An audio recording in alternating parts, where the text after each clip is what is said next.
Hello friends, स्वागत है आपका आपके अपने यूट्यूब चैनल हिमदर्शन स्टडी पर। दोस्तों, आज की यह वीडियो हिंदी की टॉप वीडियो में से एक रहने वाली है जिसमें हम समास पढ़ने वाले हैं।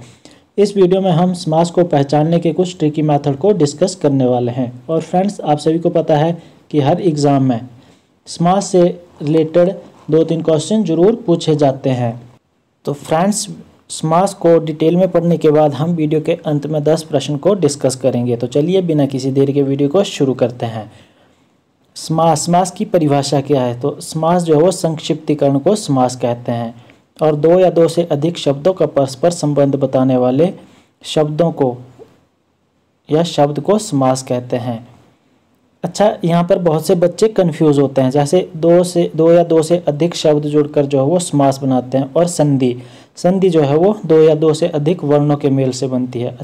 आपको यहाँ पर बस इतना याद रखना है कि जहाँ 2 या 2 से अधिक शब्द जुड़ते हैं वहाँ समास होता है, और जो 2 या 2 से अधिक वर्ण मिलते हैं वहाँ संधि होती है। चलिए आगे देखते हैं समास के भेद। समास के कितने भेद होते हैं? 6 भेद होते हैं। कौन कौन से हैं? द्वंद्व समास, द्विगु समास, तत्पुरुष समास, कर्मधारय, अव्ययीभाव और बहुब्रीहि समास। चलिए द्वंद्व समास की ट्रिक देखते हैं। जिस समास में पूर्व पद और उत्तर पद दोनों ही प्रधान होते हैं उसे द्वंद्व समास कहते हैं।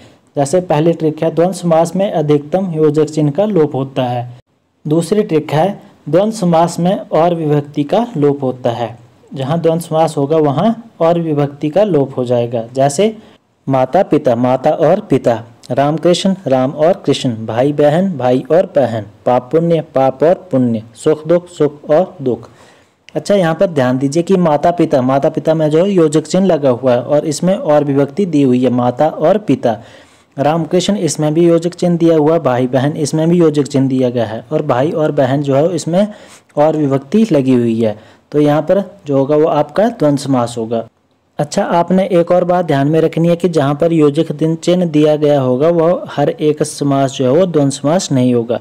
यह द्वंद्व समास केवल तभी होगा जब ये एक दूसरे के विलोम होंगे। जैसे माता और पिता, माता पिता जो है वो एक दूसरे के विलोम हैं, तभी ये द्वंद्व समास होगा।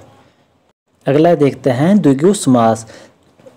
जिस समास में पूर्व पद संख्यावाची हो द्विगु समास कहलाता है। अर्थात जिस समास जो है वो समास जिसका पूर्व पद पहला पद जो है वो संख्यावाची हो उसे द्विगु समास कहते हैं। इसकी ट्रिक है, जैसे द्विगु समास में संख्या की प्रधानता होती है, जैसे कोई भी समास होगा उस समास में जो संख्या की प्रधानता रहेगी वो द्विगु समास रहेगा। चलिए द्विगु समास के कुछ उदाहरण देख लेते हैं। जैसे पहला है नवरत्न, 9 रत्नों का समूह। इसमें क्या है? 9 रत्न क्या है? संख्या है। कितने रत्न है? 9 रत्न। अगला है सप्तद्वीप, 7 द्वीपों का समूह। इसमें भी संख्या है, जैसे 7 द्वीपों का समूह। अगला है त्रिभुवन, 3 भुवनों का समूह। सतमंजिल, 7 मंजिलों का समूह। अर्थात आपने सबसे पहले यह ध्यान में रखना है कि जो भी समास आपके सामने दिया गया होगा उसमें संख्या की प्रधानता रहेगी तो आपने सीधे द्विगु समास टिक कर देना है। चलिए अगला देखते हैं कर्मधारय समास। जिस समास में पूर्व पद विशेषण और उत्तर पद विशेष्य हो कर्मधारय समास कहलाता है। अर्थात विशेषण की विशेषता बताने वाले समास को जो है वो कर्मधारय समास कहते हैं। इसकी ट्रिक आप याद रख लीजिएगा कि विशेषता बताने वाले समास को कर्मधारय समास कहते हैं। अर्थात किसी की विशेषता को स्पष्ट करने वाले समास को कर्मधारय समास कहते हैं। जैसे काली मिर्च, काली मिर्च, काली है जो मिर्च, मिर्च कैसी है? काली है। नीलकमल, नीला है जो कमल, कमल कैसा है? नीला है।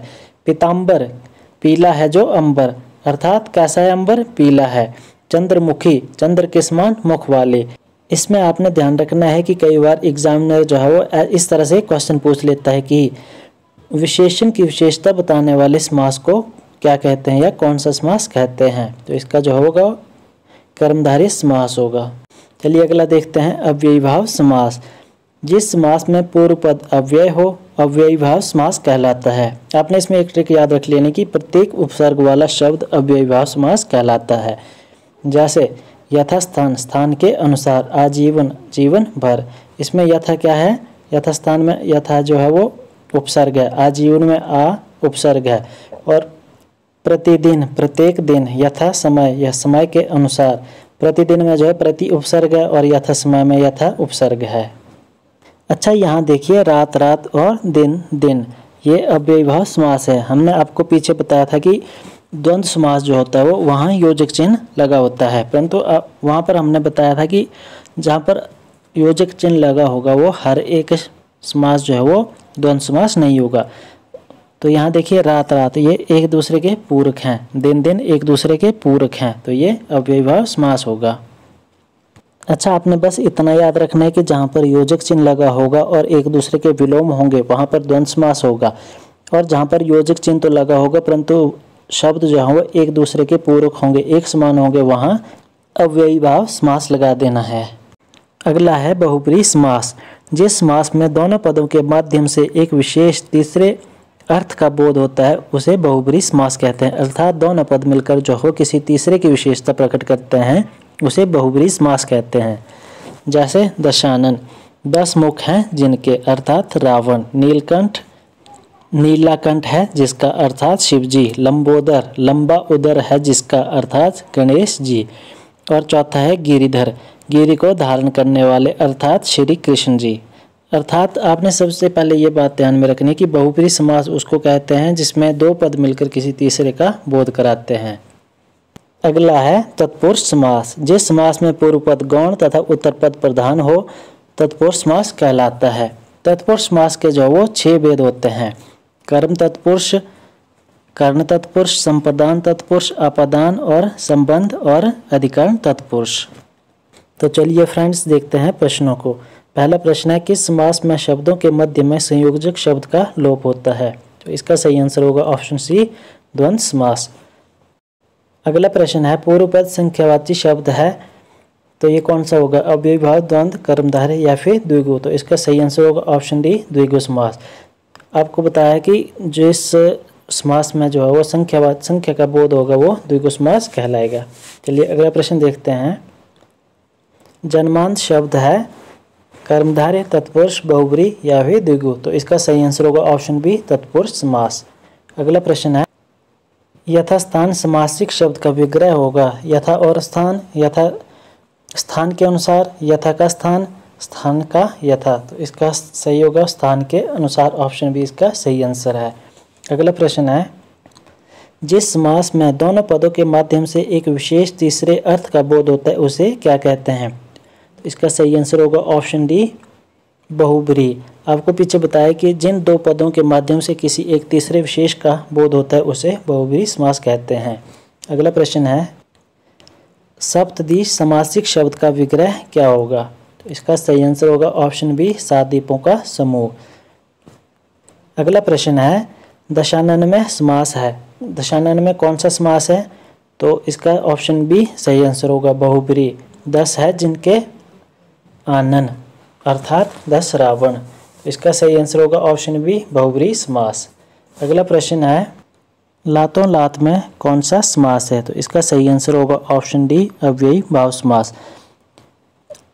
आपको पीछे बताया कि जिस समास में योजक चिन्ह का प्रयोग होगा वहाँ पर जो 99% द्वंद्व समास होगा, परंतु यहाँ पर दोनों शब्द एक दूसरे के विलोम होने चाहिए, और जहाँ पर दोनों शब्द एक दूसरे के विलोम नहीं होंगे, सेम होंगे, वहाँ पर जो है वो अव्ययीभाव समास होगा। चलिए अगला प्रश्न है, प्रतिदिन में कौन सा समास है? तो इसका सही आंसर होगा ऑप्शन डी, अव्ययीभाव समास। जहाँ पर जिस समास में उपसर्ग का प्रयोग होगा वो अव्ययीभाव समास होगा। तो चलिए अगला प्रश्न देखते हैं, सुख दुख में कौन सा समास है? तो जहाँ पर योजक चिन्ह होगा और दोनों शब्द जो है एक दूसरे के विलोम होंगे वहाँ पर द्वंद्व समास होगा। इसका ऑप्शन सी सही आंसर होगा। तो चलिए दोस्तों, वीडियो में अंत तक बने रहने के लिए आपका बहुत बहुत धन्यवाद। चैनल को सब्सक्राइब कर दीजिएगा और वीडियो को लाइक और शेयर ज़रूर कर दीजिएगा ताकि आने वाली वीडियो की अपडेट आपको मिलती रहे। धन्यवाद।